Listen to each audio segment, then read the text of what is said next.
Welcome back to another episode on Journey to Authenticity, the podcast designed to help you become your true authentic self, create a clear vision for life, and ultimately step into a life of transformation.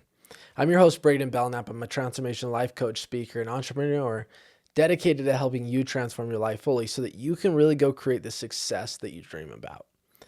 But what if success in creating an authentic business, an authentic version of yourself, and really actually accomplishing success feels so out of reach? That's exactly why we have Mitch Mathews joining us today, because he's created just that. He comes from a family of amazing standards and amazing value, along with a brother that inspired his dreams of football. He went through high school, college, and even the NFL. And in that time period of transitioning from the NFL to entrepreneurship, he had a time of anger, frustrations, identity crisis, and losing his mother at 25 years old. Through this process, he had one trip in particular that he's going to share on the podcast today that was truly transformative, which led to Flow Haus today. With that in mind, welcome to the show, Mitch. Thanks for having me. Absolutely. Excited to be here. It's an honor to have you, man. You've made tremendous impact, as we were talking about before the show. And I'm just excited to, one, be selfish and get that wisdom for myself. I think that's actually selfless so that I can go help other people. But I'm also just excited for everybody else to get that same wisdom. That's cool, man. I'm excited to get to know you, get to know the audience, and get raw and real, no holding back. Absolutely. Your journey started in football, transition to entrepreneurship. So it's kind of a dual question. But one, what initially inspired football? But as a follow-up to that, as you speak to that, what inspired entrepreneurship after football? Man, I've always been a product of like the belief in other people that they have in me, like when I was young, the reason why I wanted to play football was because my brother did, I saw how much he loved it and what it was doing for him. And I'm like, man, I want that confidence. I want to be the stud like that, So I got into football because of him. And then the way my mom talked about me and my dad talked about me, like, man, you got a shot at this. You're really good at this. And it's like, yeah, I guess I am really good at this, Especially being young, like you don't have always the ability to be like, I'm good at this. I got this. I'm going to be an all-star. Like you don't have that. You're more of just a product of good parenting, good coaches and all that. And I definitely was. And my brother got a scholarship to BYU when he was a sophomore, and I was going into my freshman year. And from then on, it was like, oh, I'm going to BYU. I'm going to go play football with him. And then football became like my addiction, man. Like it became my thing, And coming to BYU, having a great experience there, which we can touch on, and then moving into business, I was a product of, while I was at BYU, there's a lot of amazing entrepreneurs that are fans of BYU. And so I got to network with them, like the Jeremy Andruses of the world, the Nick Greers, the CEO of New Skin was my scholarship donor. And so you get to see these high-profile guys, and you're like, man, these guys are, late 30s, mid 40s, early 50s.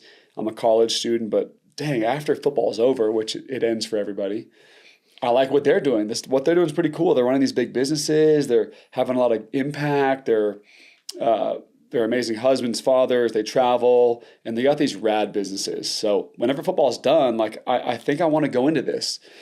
When I came to BYU, I actually thought I wanted to be an orthodontist. That ended so quickly because I'm not that guy at all.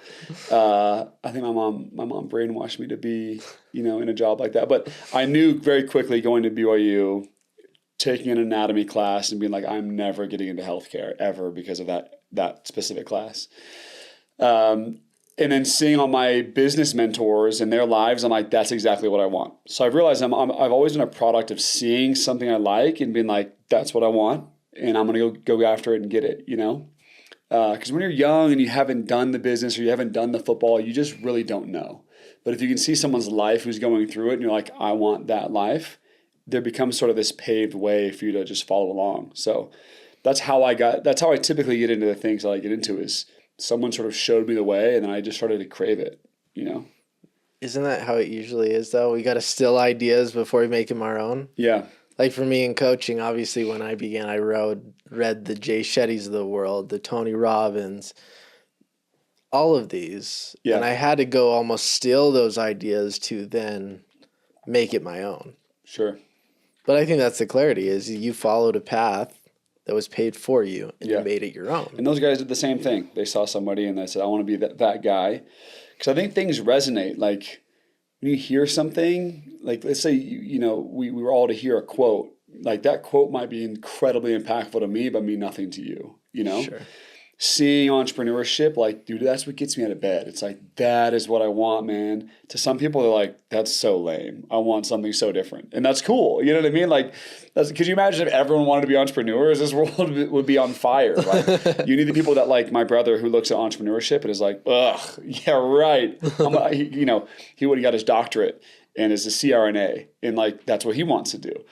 But he saw that and was like, yep, that's what I'm going after. But that's a beautiful thing.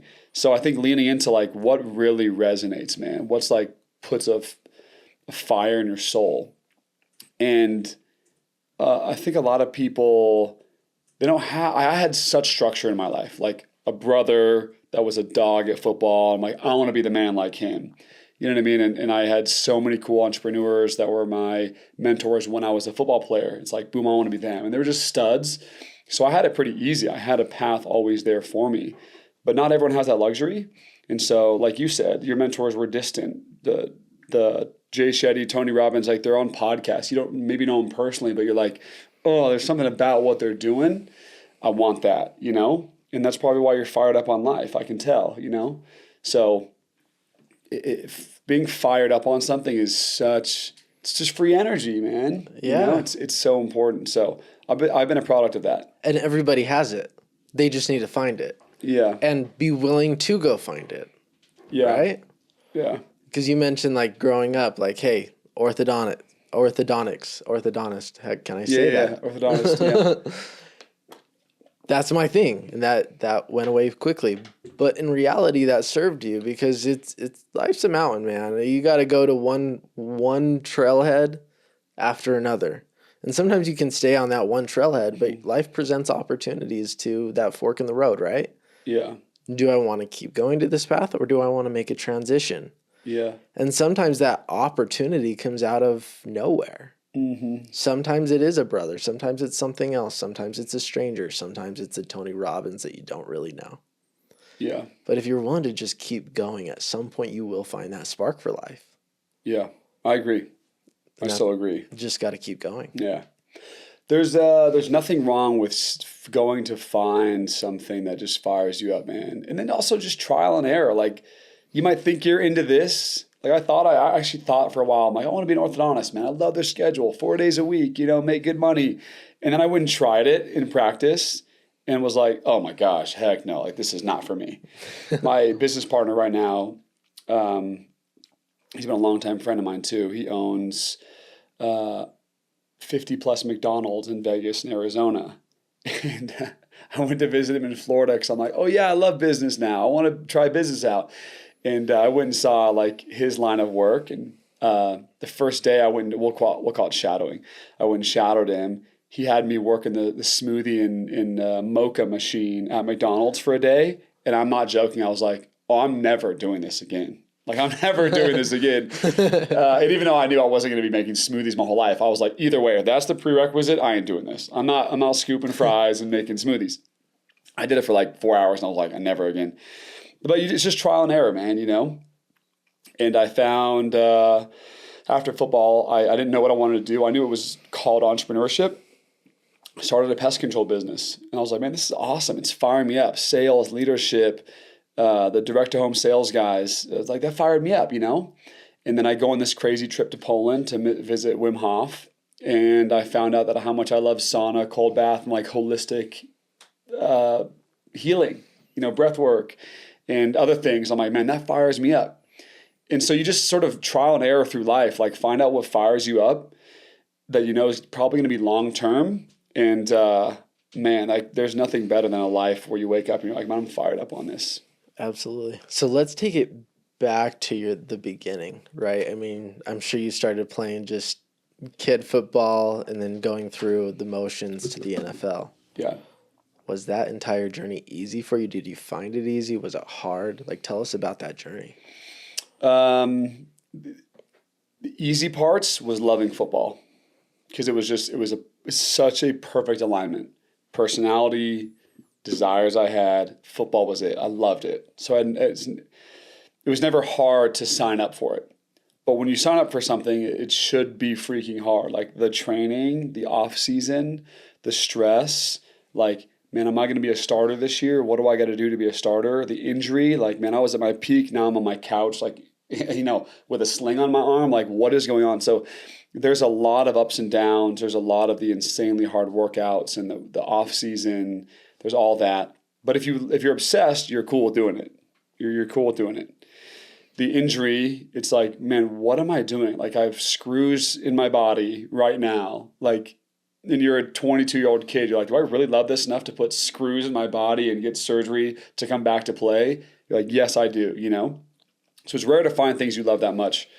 Even in the NFL, every single day you can be out of a job, or your next day you're still in the job. Like, you can go to your locker and there's, it's empty and you're cut, So that part is difficult. The injury, the surgery, the not being a starter when you feel like you should be, not getting along with a coach, like, those are hard things. But if you're obsessed, you're like, I'm obviously going to deal with it. I'm going to figure this out. You know what I mean?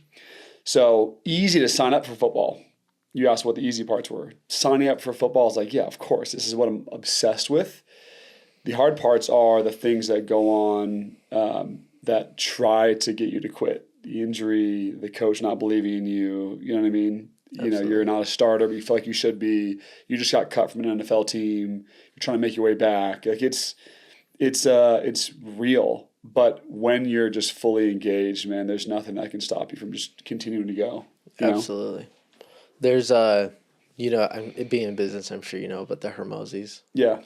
Layla Hermosi has a quote saying, "Fear isn't a mile wide, but an inch deep. And once you start, you realize that it's not so bad and it's actually super exciting." Yeah. So how did you personally get over the hard times, the fear, the frustrations? Like, how did you keep pushing forward? Yeah. Well, first of all, I think you get practice doing it too. Like, there's, in sports specifically, but football is what I know, there's so many little micro setbacks. Like, there is the missing a week of practice because of a sprained something. And so you bounce back from that. And then you break a finger, but you bounce back in a couple of weeks. And then you pull a hamstring, then you bounce back in a couple of weeks. So you get such good practice of, like, these little micro setbacks that I think when a bigger one happens, you're sort of prepped for it, Sure. But also, like, man, failures in football, like, we'll talk BYU specifically. When you drop a pass, like, millions of people saw you do it. If you know what I mean? Like, the TV and the 70,000 at the game, like, millions saw you make a mistake. So you get really freaking good at making mistakes, and at least you should. But I got really good at making mistakes and being like, it's all good. I'm coming back. You know what I mean? You're really freaking good at that. And football players have, and I'm speaking for football, but I'm sure it's every sport, but football players specifically, I know, at least the good ones, the regen time for, like, mistake or injury or setback or whatever, being cut, any setback of any kind, you're mentally, you're so good at talking to yourself about how to get back on the horse that is probably the most powerful skill I think I learned from football. Like, the self-talk and self-belief, it has to be there, or else you don't get to play football. You know what I mean? Absolutely. Football is like, it's such a violent sport, and it requires so much confidence because you're playing in front of millions of people when you play, that you must be confident to play, and you must be able to regenerate fast. You must be able to have this, like, I'm the man all the time in your mind. And that is such a great skill that carries on in life after. You know what I mean? Absolutely. So I don't even remember what your original question was, but that hard parts, injury, setback. But what you learn from that is just this unquenchable mindset, just to continue to bounce back, Absolutely. Continue to analyze. I mean, you went from essentially, like, high school league to college, right? So yeah. I mean, you're going from, like, that's a pretty big jump, like an audience size. Oh, like, yeah. you're not on TV in high school. I mean, maybe once in a blue moon, but college, it's every time you play. Yeah. how did you build that confidence from going to playing high school to now I'm in front of millions of people? Yeah. Well, first of all, when you get recruited, you see the stadium, you see what you're going to be playing for. So mentally in high school, you're ready for that big show. When you come, like when I was a true freshman, I redshirted. So I was able to go to every game and be a part of every game, or even dressed on the sidelines, but not actually be playing. And so that sort of radical, holy crap, there's millions of people watching, you get used to it. So when I became a starter, it was like, oh my gosh, this is like second nature. You know what I mean? So There's just practice and there's reps there. Like I'm ready. Like this is my time to shine. Yeah. And you're also sort of training yourself to be like, I'm not playing to like look cool. I'm playing so we win the game and I can do my best. Like, it's not like I walk in the stadium every time and I'm like, oh my gosh, look at everyone looking at me. How do I handle this? You're so locked in. Like, you're like, I don't care who's watching. I'm going to go ball out. You know what I mean? Absolutely. So I don't think it's like there becomes a point where you're like, yeah, I know millions of people are watching me every time I play, or hundreds of thousands or whatever it is. Like, millions and millions sometimes, but you just get used to it. You know what I mean? Absolutely. You're doing it all the time, you know? Absolutely. So, and I know that lesson itself is very valuable to anybody's lives. Oftentimes people want to go to 1 to 100 really quick. And they don't make it to the 100 because they don't enjoy that journey of the 1, the 2, the 3. Even though it feels so subtle, you're making big improvements. Yeah. I mean, you were on the sidelines before you even played. Like that sets you up to be able to play. It also helps you appreciate it too. Because when you're on the sidelines, you're like, I don't want this. I want to be on the field. And I'm going to show them that I'm better than the guy on the field right now. You know, like that's everyone's mindset. But yeah, so it's you almost earn your stripes by sitting on the sidelines as a freshman, per se, you know? And that when you are given the shot, you're like, let's freaking go. Like, it's finally my time. So you're not thinking about a crowd. You're not thinking about, how do I prep? You're so eager, man. You're so ready. Absolutely. You know what I mean? And that's the same mindset with business, obviously. Yeah. Now, you made the transition between football and entrepreneurship. Was there like any sense of like identity crisis? Was that an easy transition for you? Yeah, for sure. Tell us about that, man. Yeah, football was everything I did. Like, I didn't do school, like, at all, really. I mean, at least me, I went to the bare minimum of classes that I could go to. Sometimes I'd email the teacher before the semester and be like, hey, I got football to focus on. Like, can you give me a D? You know, like, I was so locked in on football. But, like, lucky for me, I heard enough times while I was a player, like, about the stories of guys who had gone to college or NFL, and after it was done, like, they fell off, got into some bad things, or just didn't know what to do with their life and went into like this dark place. And I remember always thinking, like, I just don't want that to be me, you know? So even though I didn't do school, I did friendship and mentorship with entrepreneurs. Like, when I was in college, Jeremy Andrus, I had him take me out to lunch because I made no money. And we hung out and ended up being good friends. He's the CEO of Traeger. And all these other entrepreneurs and mentors, like, I went to and did lunch with them so that when football was over, I wasn't just lost, you know? And after when I was in Miami with the Dolphins and I hurt my ankle and I figured things were just sort of done, I remember right away there wasn't like this massive shock, like, oh no, it's done, you know? But I remember being like, this could be the next chapter. What can I go find that's just as exciting for me in life and after football that I was just as excited about that I was with football, you know? And that was business and entrepreneurship and self-improvement and self-development. So I think I did a good job of finding something I was deeply passionate about after football. And I think most guys don't. Most players most athletes just don't. They go from like, I'm all in on football to like 3-4 years of like, I don't even know what to do with myself. So because of the mentors I had in college, when football was done, I'm like, okay, I know I can be passionate about something. Let's go find that, you know? And now football, like, you miss it every day. Like, you know, of course there's that, but business fires me up, man. Doing good through business fires me up. And so I've been fortunate to have something there that with my first business with Flow Haus now that I'm fired up just like football. I'm fired up for you. Hell yeah. Going to Flow Haus, man, that was an experience of a It's lifetime. the best, dude. It's the best. I'm glad you enjoyed it. Absolutely. It's nothing like I've ever seen before when it comes to the sauna world. Sweet. Or cold plunge, period. Like, end of story, was like a unique experience. Heck yeah. I'm excited to see what you guys do with that. Same. I'm following along, man, and I'm going to be there every step of the way. Hell yeah. With that, you know, you mentioned going to like McDonald's and shadowing. I mean, entrepreneurship's very wide, right? I mean, we're looking at these podcast films, we were looking at these stands, we're looking at the lights, we're looking at these canvases. Like, dreams are possible. The beauty in entrepreneurship is you get to create what you want to. Yeah. What people really don't understand is that every single thing you see, there's a millionaire in that industry. Whatever you want to seek success in is possible. Yeah. So why not make a company like yours that you absolutely love, like you're talking about, and win in what you love? Totally. Yeah. There is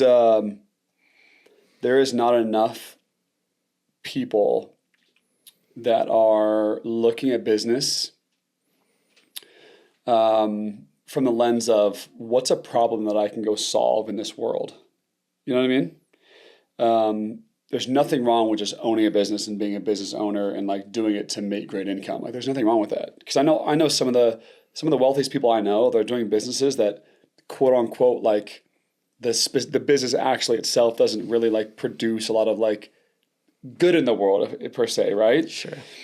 Not everything's a yoga studio, not everything's like a health and wellness business, but like what they do with the income from their business, they do a lot of good with it. So that should be honored and revered too, you know?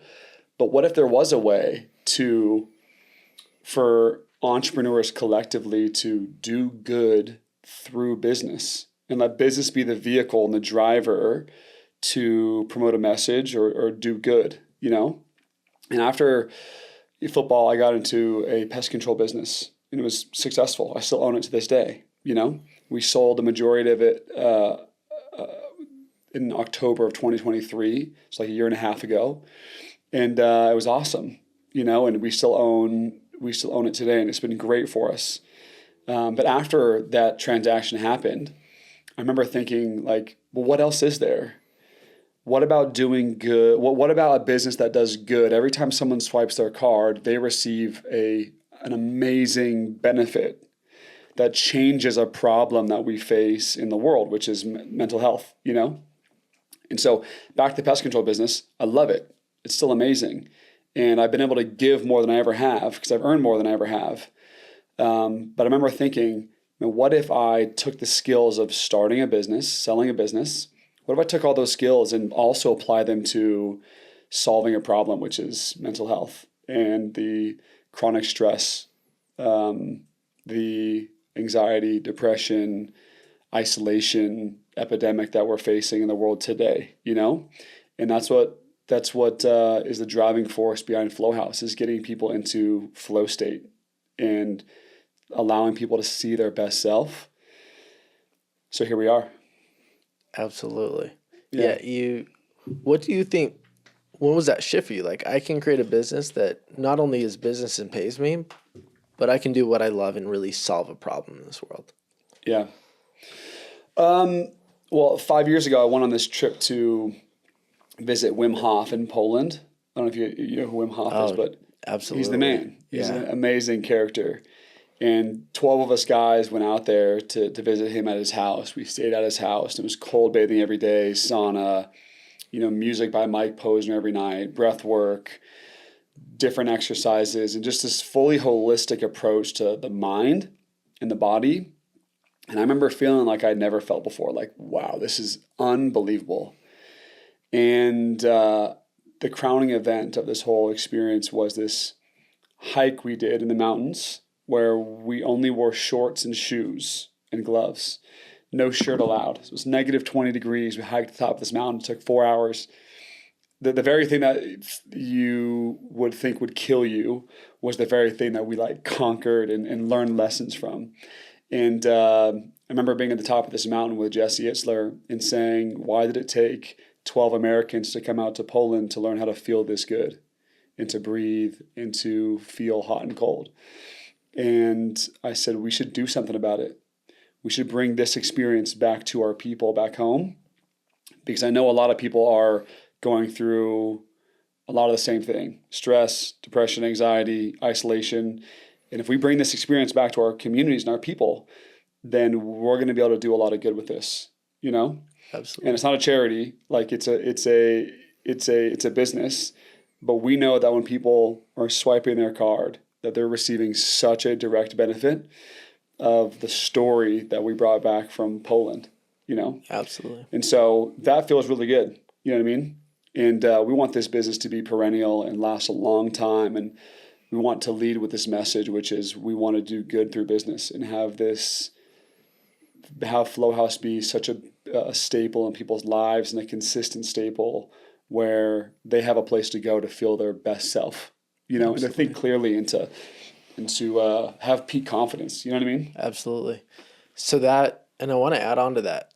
You're right. It is a business, but there's helping and there's serving. And what I tell people is helping is when my mom calls me and says, hey, bud, I need to move some of these boxes over to the other room. Can you come help me? And sure, I'm like serving in a way, but I'm really just checking a box and helping. And of course, I'll do that anytime for my mom. I'm a mama's boy at heart. Yeah. Serving to me is business. It's going above and beyond and serving somebody in a way that was not expected. And that's a really good feeling to have, especially when you created a business that truly serves people in the way that you guys have created. Yeah. Now I'm curious. So Poland, right? How did you structure your business? Like what is represented in your business from Poland? Yeah. So the elements of Poland that made it so special was of course, sauna and the story times we had inside the sauna, the cold bath, the group style cold bath specifically. At nighttime, it was Mike Posner serenading us with his guitar, you know, and the sing-alongs that we did. Remember, this is like 12 alpha bros, you know, football players and business guys and these dudes that went to Poland thinking that we knew everything about health and wellness and living life and whatever. And we just got floored by the sauna cold, story times, sitting by the fire, and music therapy, sound baths, breath work. And like I said before, we wanted to just how do we bring this whole thing back to our communities? And so from there, I went and toured some of the best bathhouses in the country and in the world, from Portland, Oregon, to Dubai, to Canada, to Mexico, to New York City, and like pulled out different elements of things I liked from them and said, how do we bring this Poland experience, a bathhouse experience, and sort of lay them over the top of each other and create Flow Haus, you know, with this radical message of doing so much good for people. And it looks how it looks because of this sort of meshing of best bathhouses in my tour of the world to see those in this Poland experience. And how do we help people heal and grow, you know? That's so fun. Yeah. And you went on a journey and you figured out what you liked, what you loved, and you brought that experience here. I will say Mike Posner is so underrated. He's the man. That guy is phenomenal. He's the man. I love how authentic he's been through his entire music career, even when sometimes the world like hated him at times. Yeah. He just remained true he's and the man, kept going. dude. He's the man. Singular man. There's no two Mikes, you know. And having him there on that experience, like, was so freaking important, man. He was so pivotal every night was guitar, sing along. And like I said, it was a bunch of alpha dudes that were like doing all this stuff, but it was special, man. So how do we bring all those elements together? The lighting even, and the fireplace, and if you look at our doors that lead to the sauna, they're exact replicas of the doors that led to the sauna room at Wim Hof's house. So little nuggets like that are literally embedded in our experience of Flow Haus. That's amazing. Just because this is a storytelling brand, and we want to tell and share the stories of our guests that come through and are like, man, I had a horrible week. I've been stuck, or I've had a hard time with XYZ. But after I went to Flow Haus, I got into the exact place I needed to be vibrationally to have that breakthrough I've been looking for. Like, that's the stories you want to tell. That's the purpose of Flow Haus, because that's what this Poland experience did for me personally, was this sort of reshifting. Who am I? What do I want? And what am I going to do about this feeling? If we led more often with this high vibration feeling, that's the state I felt with football. Like, it's just inside of me. There's something there. It's unquenchable. And I wanted that same thing for life, you know? And this Poland experience was a reset. And I hope that Flow Haus is a reset for all of our guests. It is. Absolutely. It is. I'm confident. I'm confident in that. Anybody, and the reality is because of people you're attracting. People are going there with the intention of bettering themselves. And when somebody goes to Flow Haus with that intention, they will get that. Yeah. Period. End of story. If they don't get it, I think that's their responsibility, and they need to look within and see what could I've done better to make that a better experience, because you've set it up for success. Yeah, totally. I'm curious, what was, when you decided to go to Wim Hof, what were you looking to get out of it? And what did you get out of it for yourself other than the business side of things? Yeah. I remember even hearing who Wim Hof was for the first time before 2 months before this trip. This is 5.5 years ago that I heard the name Wim Hof. And I don't know if a lot of people knew who he was back then. I didn't. And so Lewis Howes, he's a big podcaster, he had a Wim on his podcast. And Wim, just being very, very, so authentic and so purpose-driven, was like, I want you to bring 12 of your buddies out to Poland. And I want to give all of you guys this Wim Hof experience so you can bring back this message back to America and sort of spread the word. But I didn't know any of those intentions. I was told by Lewis, hey, do you want to come meet this guy named Wim Hof and have this radical cold bathing experience at his house in Poland? And I'm like, yeah, sure, let's go do it. You know, and then you hear the guest list that's coming: Jesse Itzler, Aubrey Marcus, Mike Posner, a bunch of other amazing people. And you're like, okay, this is just going to be a damn good time. This is going to be fun. So I'm going out there, I'm ready for just a fun time, and ended up being floored with like the impact of it. You know, I thought it was just going to be fun and popping on Instagram and posting the pictures and everything, but I was floored by the connection of all the people there, the healing, the reset. Oh my gosh, I was floored. So I had no idea going into it was going to be that transformative for me, that part of my life is building this message in a brick and mortar space called Flow Haus, you know. Going into it, I thought it was just going to be fun, you know, awesome, cool, but it was fully transformative for me, you know. And yeah, it was rad. I mean, look what we're doing now. We're launching a business based around a 1 week experience, you know. Absolutely. But it's not even about like my obsession with that experience, you know, 5 years ago. I was moved from these modalities: sauna, cold, music, lighting. Like, I was moved from that experience. So I just want that for others. I want them to feel that. I want them to experience that. Absolutely. You know? Did you like internally transform anything while you were there? Like on a personal level? Yeah. Yeah. I post football, I was super angry because I'm like, I should still be playing. I wanted to play longer. I'm injured. Like, what is going on? What is my purpose in life? Yeah, I have this business that's like I'm very excited about, but I'm just still angry. I lost my mom when I was 25. So I just had a ton of anger, more than I ever had. Because when you're playing football, you have an outlet every day to let out your anger. And like, you know, there's a physical sport you can go play, and I actually realized how calm I was while I was a football player, because you have a physical outlet every single day. When football is done, I'm now angry because football's not there, but I also don't have that physical outlet every day to compete, right? So I had this heightened amount of anger and like anxiety, like, where am I? What am I doing? What's the purpose of life? Am I doing the right thing? You know, when you're playing football, you know you're doing the right thing because everything's scheduled for you. You love it. You're all in. So I had a lot of anger, and I remember just feeling on this trip like, okay, I'm sort of re-authenticating back to the original me on this trip, vibrationally. I'm like, I'm less angry. I love community. I love doing things like this with my friends. Life's not about me and how successful I am. Life's about how much I can give. I want to be a better husband, future father. I want to do good in this world. All those things happened in that week. At least the thoughts did. They're like, Sure. There's something more to life here. And that experience was a re-authenticating experience. I've always been a high infectious person, super kind, loving.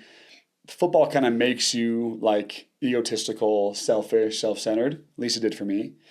And I remember being on this trip and being like, that's now the old me, How can I drop the ego? How can I make it not about me? How can I make life and business not about me at all? How can I start something that's actually serves other people, But it was just a nugget and a seed at that point. It wasn't like I know everything about my life now, and now I'm going to go start this new business and everything is cured. It's like there was just enough there where I'm like, something is there that I need to just discover and follow along with. You know what I mean? Absolutely. So it was the seed of, I think, what came next. It was a catalyst to the next decade or longer in my life, Absolutely.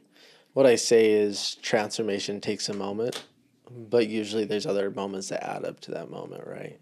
So I'm sure before even you went to this trip, you probably had those seeds of like, hey, I want to be better. I want to be less angry. I want to be a good husband. I want to be a good future father. Yep. And that was just the catalyst to be like, okay, now's the time. Yeah. Would you agree with that? Yeah, totally. There's plenty of times where I was like, why am I this way? Why am I so angry? I don't want this anymore. But I on my own, I don't think I was able to figure it out, because football figured out a lot for me. It was my perfect schedule, it was my passion, everything was good, and then I'm now in the world of, now no one tells me what to do. No one tells me when my meetings are like football did. No one tells me when my practices are. No one tells me when my workouts are. But football just gave everything to me. Now there's this increased amount of stress because I'm now handling everything in my life. Everything from workouts to meetings to business to everything. It's all foreign to me. So stress inevitably goes up. So you had stress and some anger that football wasn't there anymore. And my mom had just passed away. Like it was this combination of the worst version of me, And I remember being like, I just want this away. I want things have got to change, I didn't feel like I treated people super well, not bad, but just not well. I just didn't care about people. I was angry. And it was this trip and then a lot of things after, a lot of self-discovery after that led me to, I feel like being in an amazing place now, which is I care a lot about people. I tell people I love them. I tell our employees how great they are. It's not just about me. It's about how great we can be. And that is an amazing life. Like I'm so blessed, Yeah, like you can only know when you're struggling and having a hard time and full of anger when you're only thinking about yourself.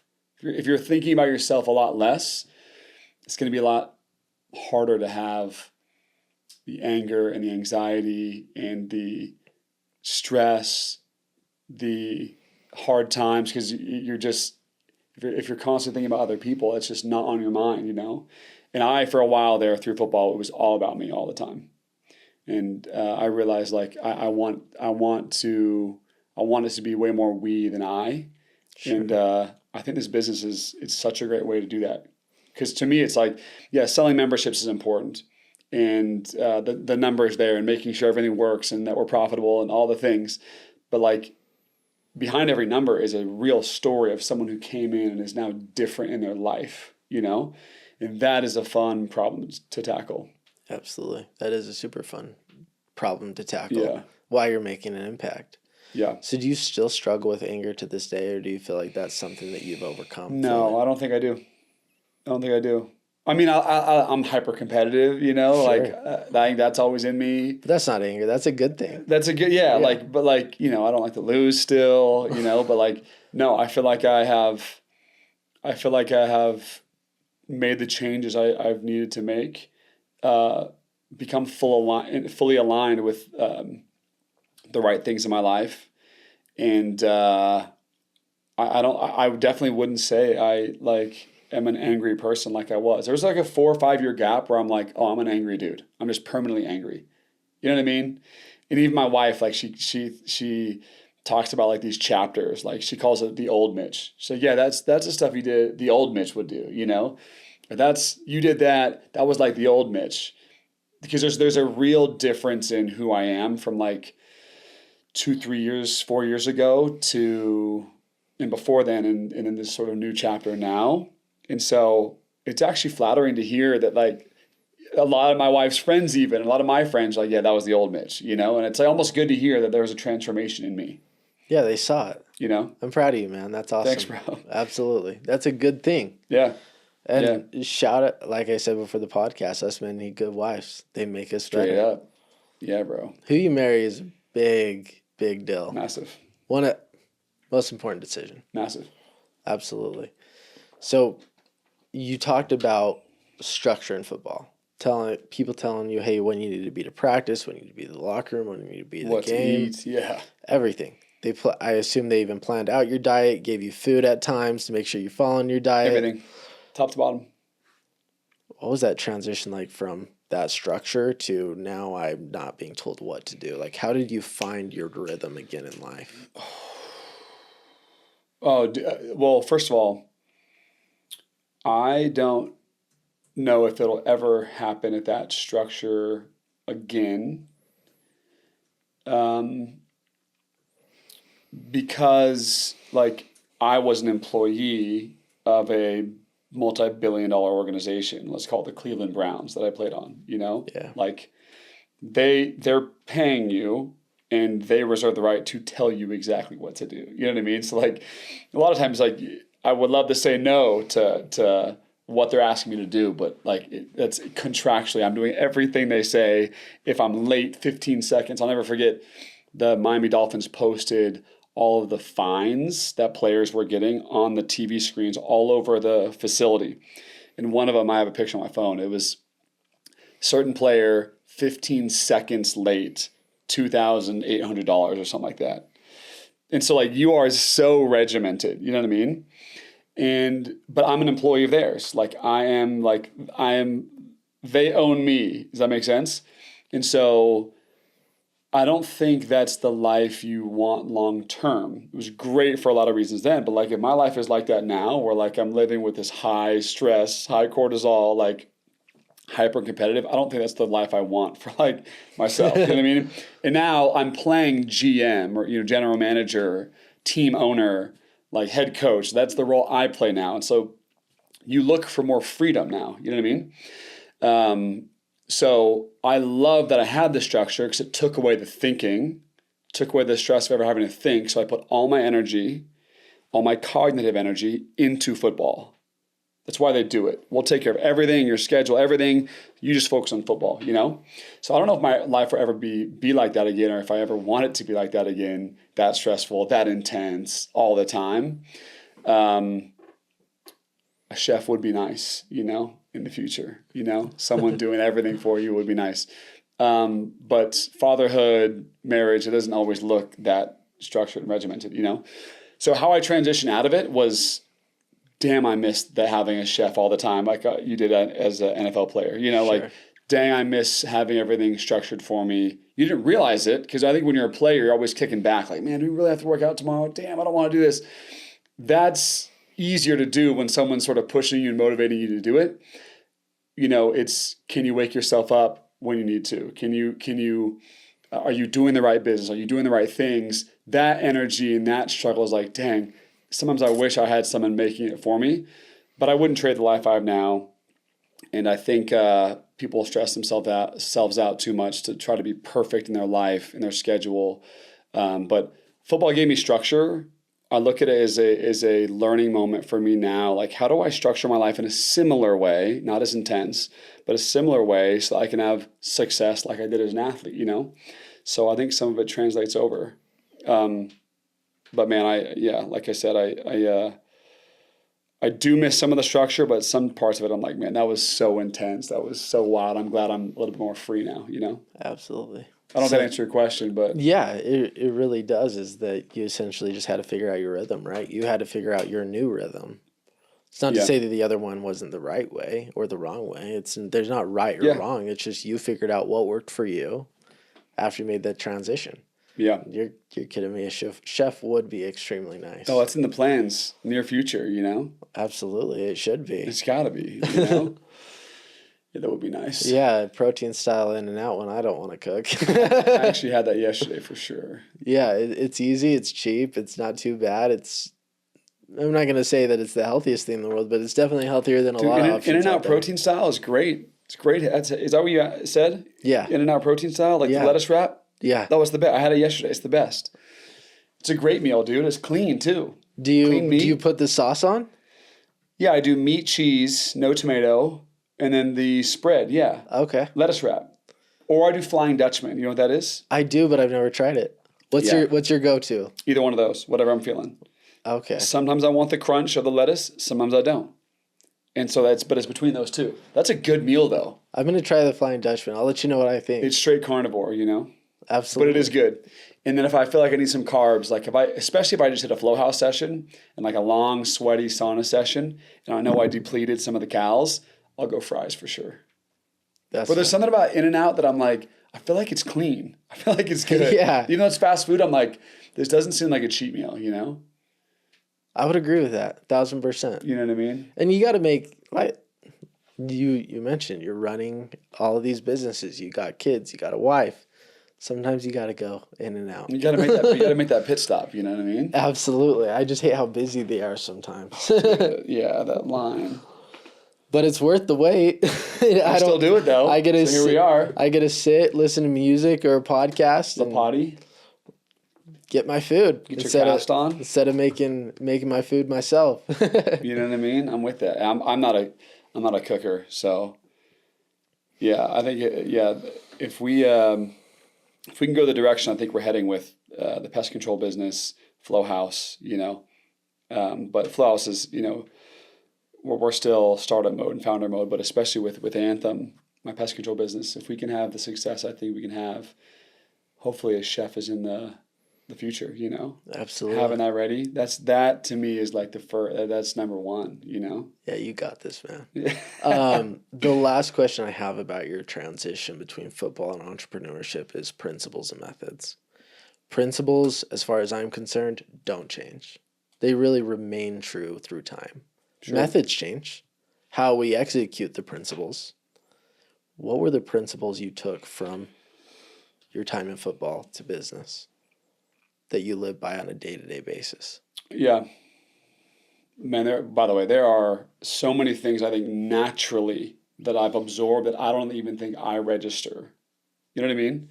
I hear a lot of people like, man, you probably learned so much in football and brought it over to business. And I'm like, yeah, I actually don't even know if I can pinpoint it.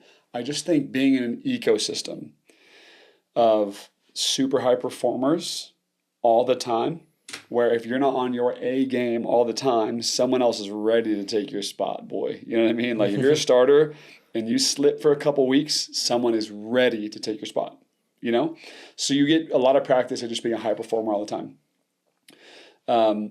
Number one for me, though, that I took with me is self-belief.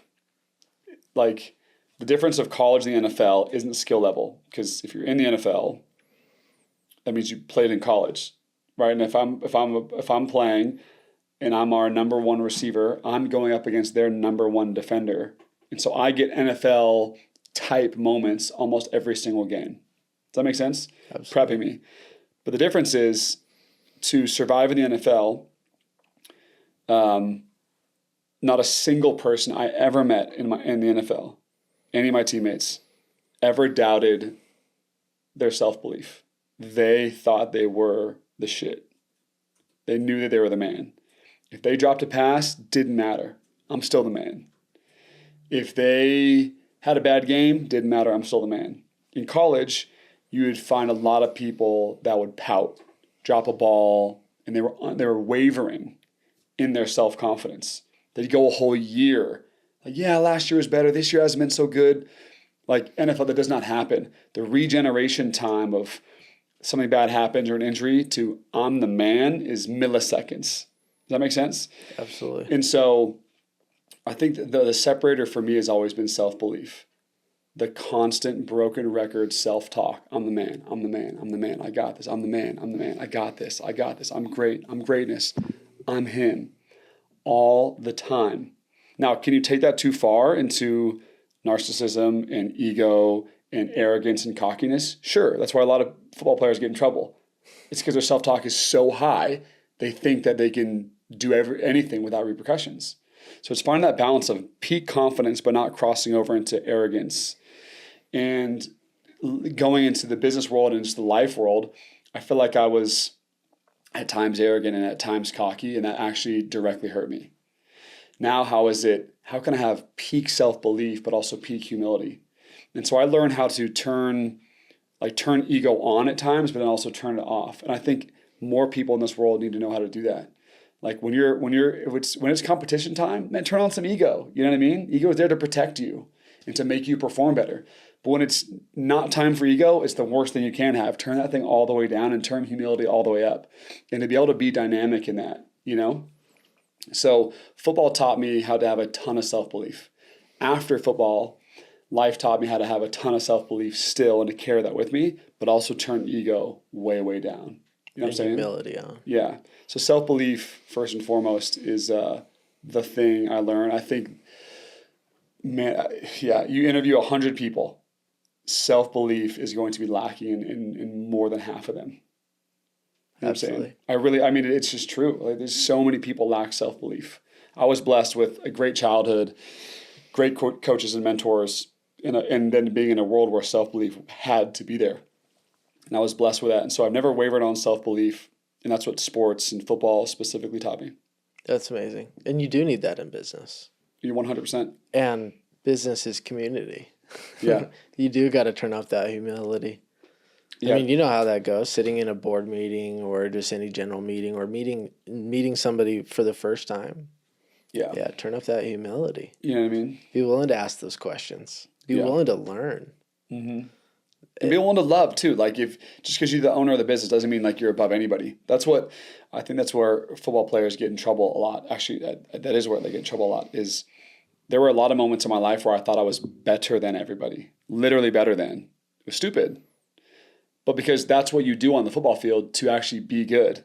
Like you talk shit to people. Like you impose physical will on other people. You try to hurt, not injure, but like you try to like. I'm going to slam you. Like that's what you're doing. You're trying to make people feel less than you. When you hit them, it's like, I'm going to hit you harder than you can hit me. So you're a little bit scared of me. When I talk shit to you to make you feel less so that I can puff myself up so I can run a little bit faster than you, that's the purpose of football. That is the point, to make people feel less than, smaller than, worse than you. You know what I'm saying? So you might think like, man, this worked in football. Let's go try this in business. It's going to be the very thing that gets you smoked in business. You try to do that type of mentality in business to your employees and to your business partners, you're not even wanted. You're not going to start anything successful. People won't do business with you. So for me, it was, okay, I'm not playing football anymore. What are the good principles I can take? And what are the things I have to turn way down? Like, I'm not going to go to my business partner and start talking shit. Like, I definitely don't want to go to our competition and start getting like a verbal altercation like you did in football. Like, that's encouraged in football. Like, and coaches are telling you to talk your shit, to get violent. Like, they're telling you these things. They're telling you to get in dudes' faces. They're telling you to push it, like hit them barely after the whistle. Like, they're telling you to do those things. It's the very thing that what makes you a superstar in football can make you an asshole in life. And so if you don't have the ability to turn some of that ego down and some of that, okay, I'm not playing football down, I'm playing the game of life and I have to turn some other dials up, then you're going to, like I did, you're going to run into a slowed down pace. I could have done a lot of things different right after football, but that's the learning I got was being more dynamic and knowing when to turn ego up and turn it down, and having that fully cranked up on the field and then fully turned off the field. You know what I'm saying? But always remaining competitive. Yeah, straight up. Yeah. In a good way. Yeah. Right? And that creates good culture. Yeah. So jumping into business, helping these young entrepreneurs listening to the podcast, you created a very, as far as I'm concerned, outside in, a very successful, absolutely extraordinary business. How can these young entrepreneurs duplicate what you've done? Maybe it's not in the health and wellness, cold plunge, sauna world, but how can they create a business that they love, that's creative, that solves a problem, that allows them the success that they're looking for in their life while remaining true to themselves? Oh man. I would go experience a lot. If you're from Utah, this is just an example, move out of Utah, go live in 4 different states over the next year and some major cities and go experience. You know what I'm saying? Because for me, like, that's where I got my inspiration from, was by not being here. You know what I mean? And I experienced different parts of the world and brought something back home that I learned by sort of being away. You know what I mean? You look at Phil Knight, the founder of Nike. If you read the book Shoe Dog, he talks about how he would have never started Nike unless it was for his world traveling tour that he did before. He talks about it in his book. He's like, I went and traveled the world and I experienced, and I realized life isn't about me. I realized how much bigger the world is. I realized how much good I could do. I learned things from different cultures. And he credits starting Nike in a big way to the travel he did before then, you know? And I'm not saying travel like vacation travel. I'm saying like go find so many radically new, different experiences. That's number one. Don't start something unless you are convicted on it. And conviction can look like passion, where you're just so passionate about it, or it can look like, man, I want to start this new tech business because I know it's going to solve a massive problem. Solving problems is exhilarating. Helping, that's the service you were talking about. So for me, Flow Haus is such passion, but it's also, there's a need in the world for it. And so that's why I wake up every day with so much energy, because I'm like, I don't even have to think about discipline because it's already there. It's like screaming in my face, like, let's go, get up, let's go change the world. It's yelling at me. And so for me, it was experiencing a lot, pro football to traveling to Poland and a lot of other places, and then bringing something back home that I learned from sort of being away. But also I challenge everyone to look at entrepreneurship as, there's a difference between entrepreneurship and business ownership. Entrepreneurship is solving problems through business. And business ownership is just, you happen to have the LLC and the equity to own something that, you know, generates money, which is awesome too. But understand the difference. And understand if it's, hey, I want to just own a business and have incredible success so I can give a ton, great, that's awesome. Entrepreneurship is solving problems through business. So then sit and meditate on, and what are the problems my society's facing? What are the problems my friends and family are facing? Hey, I work at this tech business. I notice in the tech world, there's a lot of these hiccups. How do I go solve one of them? We see a different world now than we did 40 years ago because however many people saw problems and said, let's fix them. Literally, that's it. You know, you look at Steve Jobs, there was a communication problem. And he's like, okay, how do I take the intersection of humanities and sciences and make Apple, you know? And so we live in 2025, the world we see today, when we go to the gas station, to the malls, to looking at our phones, like the world we literally see today is because certain amount of humans decided to improve things. 50 years from now, the world is going to be unbelievably cool because a certain amount of people saw, and did something about it, you know? And so if that resonates with you, like, man, I want to be that guy. And it can be as simple as, a simple concept like what we're doing at Flow Haus. We want to create a space, a box where people can come feel like they never felt before, you know? It could be technology. It could be in travel. It could be in whatever. Find something that fires you up and good you want to do. So hopefully I answer your question. But I'd also say I'm not a big believer in discipline. As crazy as that sounds, I'm not a big believer in like coaching on discipline and teaching on discipline. It might sound crazy. Tell me, I'm curious, what led to that belief system, and why do you see that different than society as a whole? Well, I look at, I'll talk football. I look at the players that came in as freshmen who were undisciplined. And so all they ever heard from the head coach was be more disciplined, be more disciplined, be more disciplined all the time. And by the time they were seniors, they still weren't disciplined. Like they just still weren't, you know? The guys that were super disciplined as freshmen were typically the ones that were super disciplined as the seniors. So to me, there's learning there. It's like, okay, why are these guys incredibly disciplined and why are these guys, some guys not, you know? And I'll give a personal example. My senior year, I go up to Coach Mendenhall. He's my head coach at BYU. I say, Coach, I want to be known as the hardest working player you've ever had. Who's your number one hardest working player? And he said, Brian Urlacher, who's like a Hall of Fame football player. I said, I want to be in that conversation. And for the next 12 months, like I didn't personally make a ton of changes, but I was first to the facility, last to leave, extra hours in the film room, and putting so much time in the gym. And by the end of that year, he's like, dude, you really are one of the hardest working players I've ever coached. At that exact same time, Coach Mendenhall is getting emails from my professors saying, you have this student athlete named Mitch Mathews who could quite possibly be the laziest student athlete you've ever had. He never comes to class, never turns in assignments. He's asking for, D's in class. He just, sort of just gets through the test just to get done. How is that possible? How can I be a lazy student at the exact same time that I'm one of the hardest working people on the football field?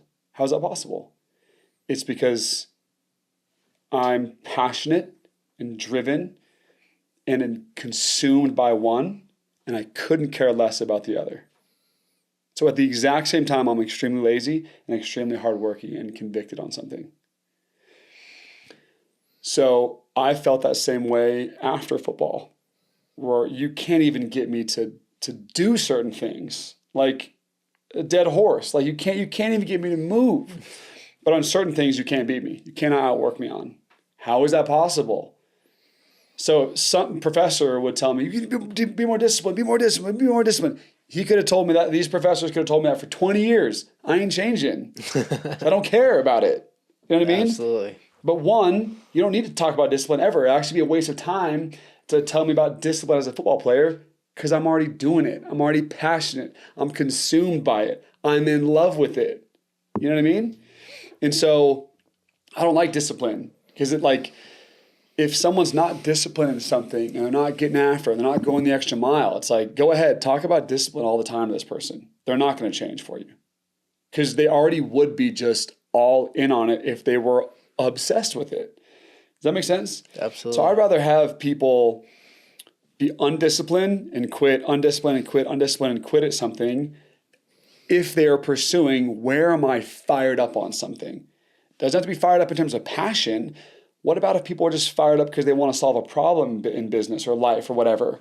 Maybe someone didn't like being a player and they weren't super disciplined. It wasn't fully aligned, but they got into their career in finance, for example, and they were just unbelievable. Well, that means they found their calling. Does that make sense? Absolutely. So I don't personally love discipline. It's like I've been the guy that's been the laziest and the hardest working at the same moment, different parts of campus. Absolutely. So to me, I'm like, I am a big believer in it. I'm only doing things that I'm just fired up on.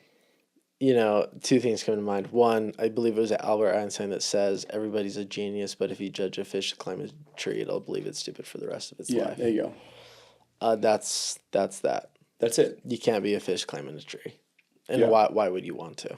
Yeah. Like you are a genius at heart, you just need to find that thing for you. Yeah. What you spoke to, as far as I'm concerned, was purpose. I speak to purpose all the time. And it simply comes down to what you're naturally good at, what you love, and marrying those two to make an impact. You cannot find what you're naturally good at if you don't go experience things. You need to get out in the world. You need to go experience new things. You need to try. Maybe you found something that you think that you like and you need to go experience it a couple of times. Like you mentioned, you went around the world, different states to experience different saunas, cold plunges, different studios, wealth centers, right? Health and wellness centers. You went on a journey to experience. And anybody can implement that in their life. Go into that experience will naturally find what you naturally love and what you're naturally good at. Yeah. From there, you marry those two to make an impact. That's your purpose right there. Yep. And that will get you up in the morning. Yeah. And that might, like you have to talk about discipline. You may not. You'll be so fired up when you find that the concept of quitting is outside of your mind. Yeah. Because you're so fired up you're about just consumed by it. Yeah. It doesn't matter. Ideally, you want to succeed quick, right? I mean, in high school, I'm sure you wanted to be in the NFL. It just doesn't work that way, though. Yeah. You're okay with that journey when you find your purpose. Yeah. And the beauty in that is you're not that fish climbing the tree. Yeah. When you find your purpose. Yep. You're doing what you need to get to that end result. Yep. Yep. If you can tell there's a ton of friction in something, and by the way, it's not friction like you're gonna have friction with business partners, you're gonna have friction with like how much success you're having, you're gonna be frustrated at times. I'm talking like if the friction is like, I don't really want to do this, unless you have to, fucking don't do it. Is you crazy? Like, don't do it. The adage I think of like, don't be a quitter is like, no, I'm not, trust me, I'm not being a quitter in school because I don't like to do it. I'm actually doing myself and my teammates in the fan base a favor by being so fully engaged on what I'm really good at, what I'm passionate about. I'm doing myself a favor. I'm doing everyone else a favor. You know what I mean? There shouldn't be many times where you wake up in the morning like, oh gosh, no, I don't want to do this. Don't fight your own mind, man. You don't fight your own mind. Don't read discipline books about like, okay, I hate what I'm doing, but let me read a discipline book to like get through what I hate doing. Like, no. Like, listening to Goggins is great, but like if you're doing that every day just to get out of bed, oh my gosh, dude, there's so much more to talk about. You know what I'm saying? Absolutely. So to me, I'm not a big believer in discipline for that reason. It's find stuff you're just like lit up on. And some people might be asking themselves like, well, how do I find it? Okay, open your phone, go to Instagram. We're talking, let's say that we're in the business realm right now. We're talking business. Go find 10 entrepreneurs that you're like, I think I would love to live that guy's life. I think. Okay, send him a DM. They probably won't answer. Send him another one and just say, hey, I would love to come and sit by you. Not even by you. I would love to come and shadow you and sit at your office for 1 week and not even say a word. I'll fetch your coffee. I'll make your copies for you. I'll shine your shoes, whatever. But I will just sit in the back of the room. I just want to soak up your greatness and just serve you. If you have a skill like, hey, I make reels. Hey, do you mind if I just make you 10 free reels for your business? I just want to come and sit by you and just shadow you. Like, do that for 10 entrepreneurs if we're in the business world. Do that for 10 leaders. If you want to get into public speaking, do that for them. Like, just go find ways to give and serve and be around the people. Like I went and did the McDonald's thing. I went and did this thing. I went and did XYZ, this. And I'm like, okay, yep. I found which ones I couldn't stand. And I found other ones that I'm like, that I want to be my freaking life. So it's experience. So the how do I find? Just start being around the people that are doing. And you'll either resonate or you won't. And you'll start to really sit on, I'm only going to do this next chapter of my life if I'm fired up on it in some way. Love it, man. Thank you so much. This has been such a transformative podcast for me. Hell yeah. But also for these guys. I love it. These audience. I know you're powerful. You're a powerhouse. Thanks, and bro. I love that you've brought what you learned from your time in football and that like good drive to just win and really took those principles that served you into business, and now you're doing amazing things. Thanks, bro. Appreciate you. I have a couple more quick questions for you. First one is, if you had one last message to the 20-year-old entrepreneurs in this world looking to become their best selves, but naturally create the success that they dream about, what would that last message be to them? Say the last part one more time. Essentially to create the best version of themselves and create the success that they dream about while remaining true. Yeah. What would your last message be to them? I think the aura that we emit off of us, we can't fake it and we can't hide behind it. If you're an angry person, doesn't matter how hard you try, everyone will feel it. Even if you're acting nice to someone, if you're an angry person, everyone will feel it. There'll just be something off. If you're a jealous person, you're emitting jealousy out of you. It's coming out of you. So even if you're nice to someone, they will feel like, I don't know about this guy. If you are fake in any way, even if you're acting cool or acting nice to someone, they're going to feel the vibration of you, the real you, you know? And so the pursuit of radical authenticity is so freaking important, man. To seek, ask, seek more, just go find, where can I sit and land where I am my best self? Because it's at that very moment, I truly believe, that you can start to build deep friendships and a community around you where people just love you. You know what I mean? They would die for you. They want to partner with you. And so please don't follow the people on Instagram that are flexing XYZ and that, you know, they're trying to impress you. Like, it's the very thing that's luring you into the life that you don't want. You know what I'm saying? Find radical authenticity. That's like truly you. You know what I mean? Because if you do, radical authenticity is just going to emit out of you. No matter what room you're in, people are going to feel like that guy or that girl right there. Like that person, trust themselves, they love themselves. What mission they're on, I want to be a part of it because they're so true to themselves. There's nothing hidden, you know? And because we can't hide behind the vibration. We cannot mask it. We can't say, okay, I'm a piece of shit, but I'm going to go act nice to people, and then they're going to feel that, but I can still be a jerk behind this. No. It's impossible. It's impossible. When I led with anger, I would try to stand behind but I'm Mitch though. I've had so much success, but I'm going to treat you bad and you're still going to follow me because I'm Mitch. Like, it just didn't work at all.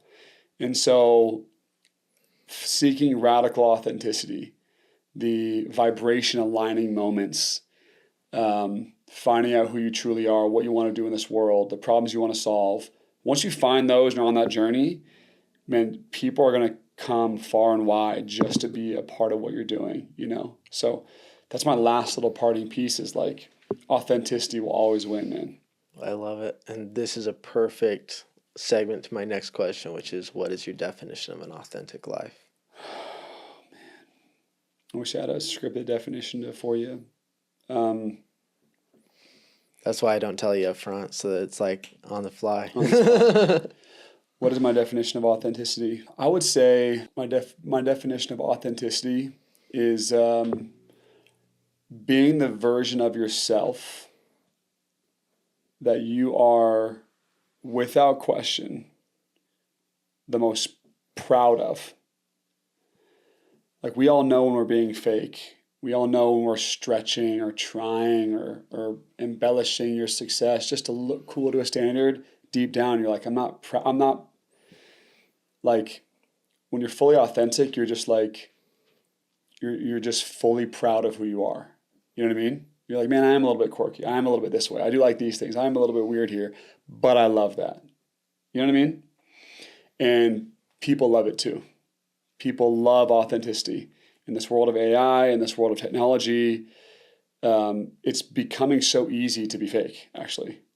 It's becoming very easy to, like, you look at the scams that have come out recently in Utah of the Ponzi schemes and the Amazon stores stuff, like all this stuff coming out. Like, it's actually very easy to do that now because you can be whoever you want on social media. You know what I'm saying? Absolutely. So I think the people that are going to win over the next 10 years are radically authentic.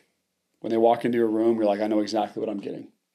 And When you know you're authentic is when you're fully proud, truly proud of yourself. You're like, man, I love exactly who I am. I'm vulnerable, I'm open, I'm honest, and I love people. I think that's when you know you're authentic. It's powerful. I had a curious question come up, and we'll end with this. What's your hot take on the health and wellness world? What is a hot take or what is the hot take? What is your hot take on the health and wellness world? Whoa, I've never been asked that before. Hot take. That people think, at least in my specific world, that people think that sauna cold specifically is for only a physical remedies thing. For example, like you've seen all these sauna cold bath places open up. People think it's like for the muscles and the skin detox and, you know, for the anti-aging and in the cellular reset and all the things. And, you know, but those are, to me, like benefits number 11 through 14. The health and wellness world should be about fostering community and feeling insanely good mentally. And not just for these small tertiary physical benefits. And I know I'm biased, but like at Flow Haus, like we talk somewhat about the cold benefits and the hot benefits, but like what we really talk about is the mental cocktail it gives you to feel at your peak vibrational authentic state. Because what you can do with that state, you can go change the world with. I can't change the world with a skin detox. I can't change the world with my joints feeling healthier. You know what I mean? Like I'm going to get that from a sauna cold. But I think that if the health and wellness world could focus way more on what is this doing for the human being? What is this doing for the human inside of his community? I think, by the way, I think people are catching on to that. But that's our full focus at Flow Haus. And I think that that's where people are moving towards. I don't know if that's a direct answer to your question, but I think mentally we're struggling. And that's what we're after at Flow Haus. And so it's not about a physical benefit of Flow Haus. It's about how can I change as a human being? And who am I before I came in? And then who am I after I come in to do a Flow Haus session, you know? So I think the more entrepreneurs that focus, health and wellness entrepreneurs that focus on the community they're building, getting people into peak mental state and peak vibration, I think are the ones that are going to win long term. Let's go, man. I love that hot take. I don't know if it's a hot take. One. It's just like our take. Like, hey, it's your take, and I think it's a good message for the world. I think a hot take would be, if you're going to open up a health and wellness space at all, the physical benefits should be the things in addition to, like the things that people are also getting. But like, just by popping up a sauna cold bath studio or a space, like that's not going to save anybody. You know what I mean? It's what community are you building around it? That's the real change people need. Absolutely. You know, amazing, man. The one thing I'll leave with these guys is if you're in Utah and maybe even future in your state, go to Flow Haus. Come on. But the one other thing that I want to leave with my guests here or my audience is that if you message me and you're going to Flow Haus, I will join you. That's a promise. So let's go have a flow together. Let's go. I love it, man. Thanks for having me on. Yep. I'm glad we made it happen finally. Absolutely. Have a good one, everybody. Thank you again for listening to the Journey to Authenticity podcast today. If you liked what both myself and Mitch had to say, be sure to subscribe and leave a review. This helps to get the most interesting and highly qualified guests to help you transform your life. Also, while you're here, if you're ready to develop your purpose the way me and Mitch talked about today, you're ready to create your dreams, you're ready to become radically, authentically you, then go to the link below or my website, braidenbelnap.com, and go fill out the form for one-on-one coaching. Me and you will jump into a strategy session completely on me so that we can get you headed in the right direction. With that in mind, have a good rest of your day, everybody.